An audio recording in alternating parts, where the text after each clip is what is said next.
بما إننا في رمضان ومعظمنا الحمد لله بيحاول إن هو يزود العبادات اللي هو بيعملها، وأي حد كان ما بيعملش عبادة من العبادات بيحاول إن هو يستغل الشهر الكريم ده إن هو يزود منها أو يعملها أو يبدأ يعملها. وفي بنات كتير جدا بتتجه إنها تلبس الحجاب في الشهر ده، وللأسف بيرجعوا يقلعوه بعد الشهر الكريم. فأتمنى إن شاء الله بإذن الله ربنا يثبتكم إن أنتوا تكملوا في الحجاب إن شاء الله بعد رمضان.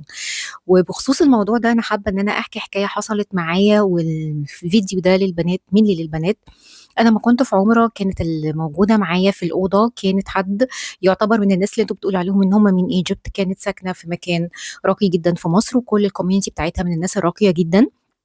هي كان عندها ابن، فكانت بتحكي لي إن هو كان راح يتقدّم لواحدة، وبالرغم إن هو كان عارفها وكان مقتنع إن هو أوكي، تمام يالّا بينا، إنها من نفس الcommunity بتاعتهم فwhy not. وهُم رايحين يتقدّموا، اليوم اللي كان رايحين يتقدموا فيه ده البنت خرجت، البنت كانت محجبة بالمناسبة، البنت خرجت من غير حجاب ولابسة اللبس مش بتاع الحجاب، يعني كانت لابسة مش فاكرة كان نُص كُم أو قصير، مش فاكرة بالضبط كان الوصف كان إيه، بس هو أخد قعدته عادي جدًا وخرج ومشي وما كمّلش الجوازة.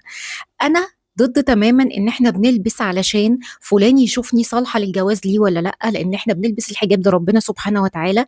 بس الرسالة اللي أنا عايزة أقولها، ما تقلليش من نفسِك عشان خاطر تعجبي حد وهو يتجوزِك. يعني أنتِ محجبة، ما ينفعش تتنازلي خالص عن حجابِك عشان واحد يشوفِك ويُعجب بيكِ ويتجوزِك.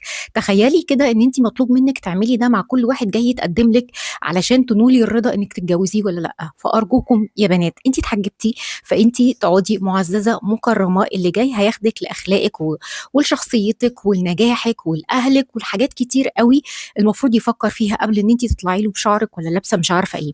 فبما إن ده الشهر ده إن شاء الله بإذن الله بداية حاجات كتير، فأرجوكم أي بنت كانت بتفكر بالأسلوب ده أو كانت بتعمل كده، شيلي الفكرة دي من دماغِك تمامًا، وربنا يثبتنا جميعًا.